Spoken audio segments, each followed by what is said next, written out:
collègue Michel Canévet pour l'Union centriste pour 6 minutes.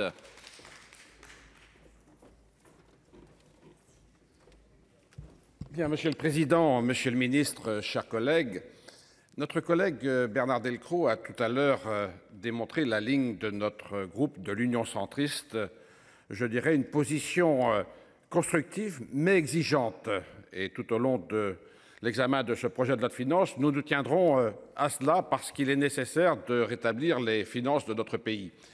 Alors, si l'on regarde d'abord au niveau de la croissance, on peut donner crédit au gouvernement. En 2023, il avait été affiché une ambition d'1% de croissance, ce sera tenu. Et nous disons que pour 2024, les 1,4% constituent une ambition réelle et c'est bien d'avoir de l'ambition pour l'économie française. Et donc nous soutenons totalement cette ambition.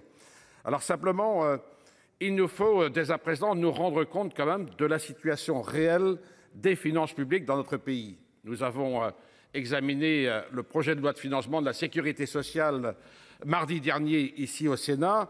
Je rappelle que pour 2023, ce sont 8,8 milliards de déficit de la branche de la sécurité sociale, 10,7 milliards en 2024 et 17 milliards et demi en 2027. C'est dire l'effort qu'il y a à faire pour que nous retrouvions un équilibre de nos finances de la protection sociale dans notre pays.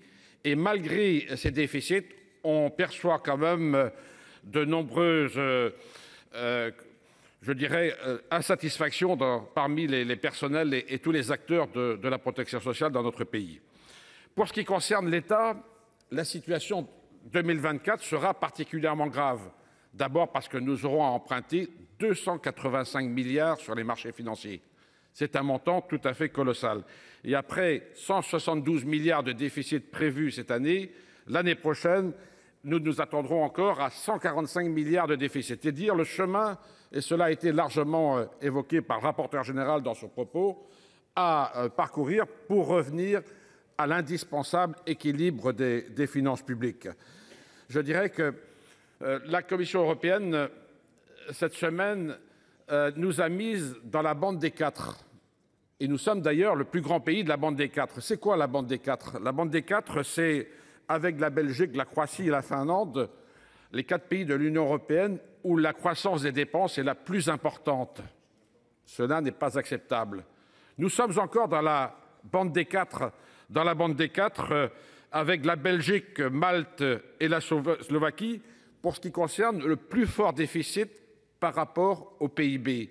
Cela non plus n'est pas acceptable et vous pensez bien qu'il nous faut restaurer rapidement l'équilibre de nos finances publiques. D'autant plus qu'il y a un certain nombre de signaux d'alerte qui doivent nous rendre très attentifs. Alors pour ce qui concerne le chômage, d'abord une légère remontée du taux du chômage, mais nous disons que la réforme qui a été engagée par le gouvernement pour France Travail doit nous conduire justement à apporter un certain nombre de réponses en ce sens et nous la soutenons bien entendu. Mais nous ne devons pas nous arrêter là car le retour à l'emploi de nos concitoyens doit demeurer un objectif impératif.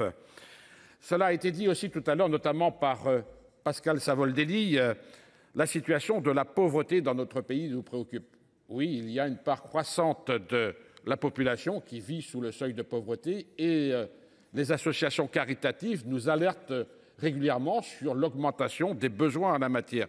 Ceci doit nous conduire, je crois, à ce que dans l'action publique, les actions de solidarité soient véritablement ciblées vers ceux qui en ont besoin.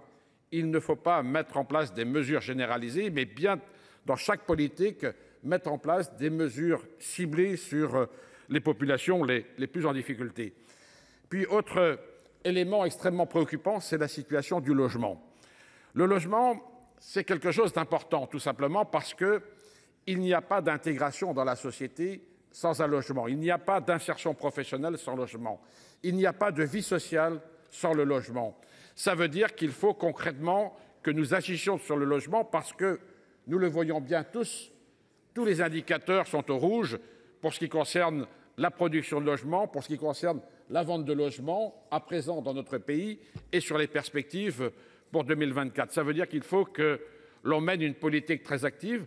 Nous comprenons la position du gouvernement qui vise à réduire les dépenses fiscales sur le sujet et nous partageons l'idée que sur le Pinel, il faut que nous rédigions la charge pour l'État, mais il nous faut quand même favoriser l'accession à la propriété, notamment les primo-accédants, sur l'ensemble du territoire national et pas simplement sur les zones tendues. Pour nous, c'est un enjeu tout à fait important, car si l'on veut que demain le parc locatif se réduise, qu'il y ait de la mobilité sur le parc locatif, il est nécessaire que ceux qui le souhaitent puissent accéder au logement. Et donc, nous pensons que le prêt à taux zéro est un outil intéressant pour cela. Le prêt à taux zéro est financé par des recettes de TVA qui permettent justement d'améliorer la situation budgétaire de notre pays. Donc, n'hésitons pas à faire en sorte de consacrer quelques moyens à cela pour un retour sur investissement ensuite qui sera tout à fait intéressant. Et puis, Bernard Delcros l'a dit tout à l'heure, les niches fiscales, il faut absolument que nous remettions un peu d'ordre dans les niches fiscales, monsieur le ministre. Il est clair que c'est quelque chose qui est difficile parce qu'il y a des bénéficiaires des différentes niches fiscales, mais il faut que nous ayons la volonté de réduire et de remettre en cause ces niches fiscales pour se résumer à l'essentiel. Voilà quelques considérations que nous engageons dans la manière dont le groupe centriste engage l'examen de ce PLF. Merci, chers collègues. Monsieur le ministre.